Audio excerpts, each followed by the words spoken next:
Hello, my topic for today is whistleblower.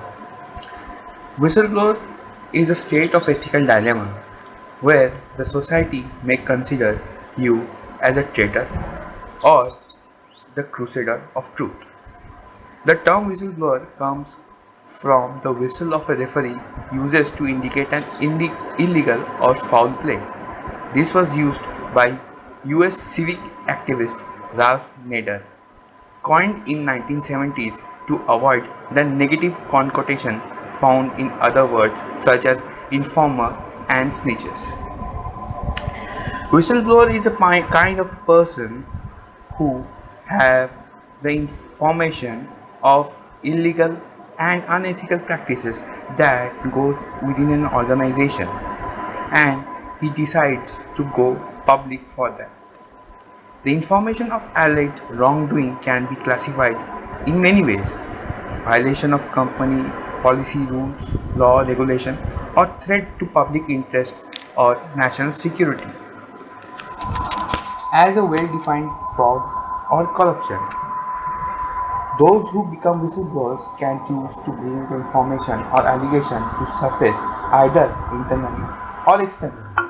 Internally, a whistleblower can bring his or her accusations to the attention of other people within accused organization, such as immediate supervisor. Externally, a whistleblower can bring allegations to light by contacting a third party outside of an accused organization, such as media, government, enforcement agencies, and so on. But by doing so, the whistleblowers, however, take the risk of facing stiff reprisal and retaliation from those who are accused for alleged wrongdoing, and even bringing threat to their life. Because of this, number of laws have been passed to protect the interest of the whistleblowers, but much in vain. Some third-party groups even offer protection to whistleblowers, but that protection can only go so far. I will be discussing two important cases in the context of Indian whistleblower history. The first will be the case of Saytendra Dubey, the former project director of NHAI, and the second will be the case of Shanmughan Manjunath, the ex-IOC employee who was murdered in Lucknow for raids against illegal oil mafia. So, coming to the case of Saytendra Dubey. Saytendra Dubey was an IAS officer who went to the deputation to NHAI, National Highway Authority of India. At that time, NHAI was busy with the Golden Quadrilateral project, the dream of Atal Bihari Vajpayee. He soon became the project director at Kodarma, Jharkhand, responsible for managing a part of Aurangabad section.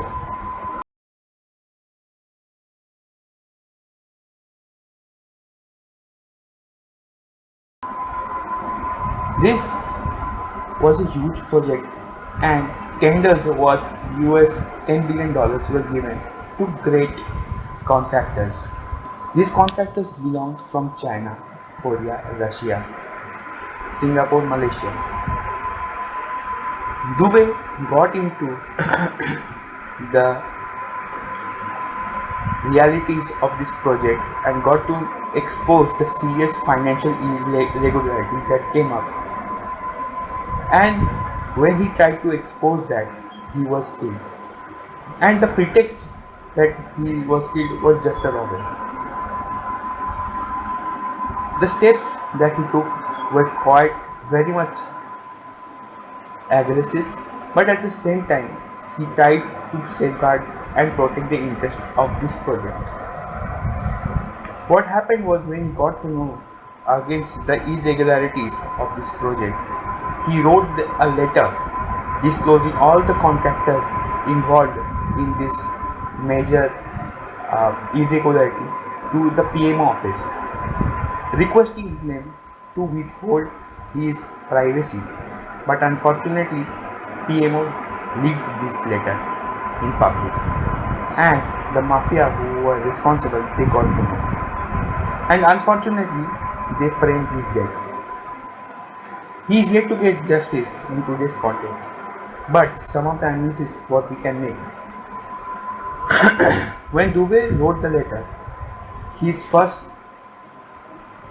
response that he got was a transfer. Dubey requested to keep his details confidential, but that was ignored by PMO. The letter bounced between the committees for too long, indicating negligence. The seemingly deliberate forwarding of Dubey's letter is suspect to have been intercepted by mafia. The prime witness to the murder went missing after interrogation. Primary suspects of murder found dead within 25 hours of the interrogation. Convicted assailants were speculated to be wrongly accused. Primary convict Mantu Kumar escaped during the court hearing on September 19, 2005. The Whistleblower Act presented after Dubey's murder still not functional. Dubey claimed the involvement of Russian, Korean and Chinese companies in the corruption. Dubey's letter of PMO claimed involvement of major international companies that collared the Golden Quadrilateral project through huge payoffs and sourcing out projects to local contractors at bargains, pocketing heavy margins. Thus, we can see that one of the most highlighted and most primary example of whistleblower cases in India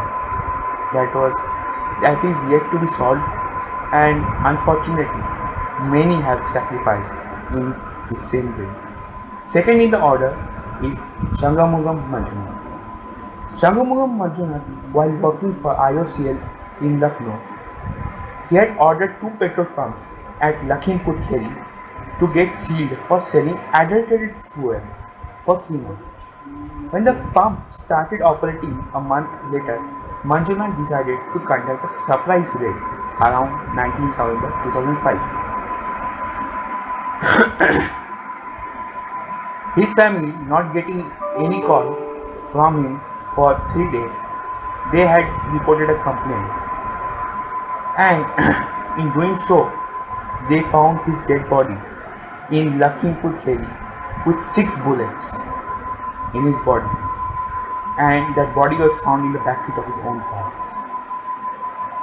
The primary accused were Pawan Kumar Mittal and 5 other several criminals.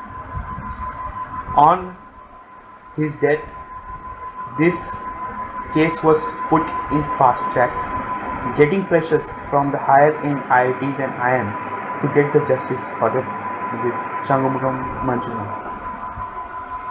He tried his several ways to inform the government regarding the illegal practices of adulterated oil or adulterated fuel that was sold in northern UP at that point of time, but it was all unheard until a sacrifice was made. Whistleblower Act of 2011 was incorporated by the UPA government to withhold and protect the life of the whistleblowers and respect their privacy, so as the exposes of alleged wrongdoing in government bodies, projects and offices can be brought out quite courageously. The wrongdoing might take in form of fraud, corruption or mismanagement. The Act will ensure punishment for false or frivolous complaints. The Act was approved by the Cabinet of India as a part of a drive to eliminate corruption in country's bureaucracy, and it was passed in December 2011. But seeing the implication of the Act, with more than 5 years that it has been passed, we rarely see an impact. Many such cases, just like Ashok Khemka, who exposed and whistleblowed the acts of Robert Vadra in Gurgaon regarding the land capture and all. But what happened? We see that Ashok Khemka, an IS officer, he was transferred. The Whistleblower Act still fails to withhold the privacy and the life of the person who tried to bring a change in the society.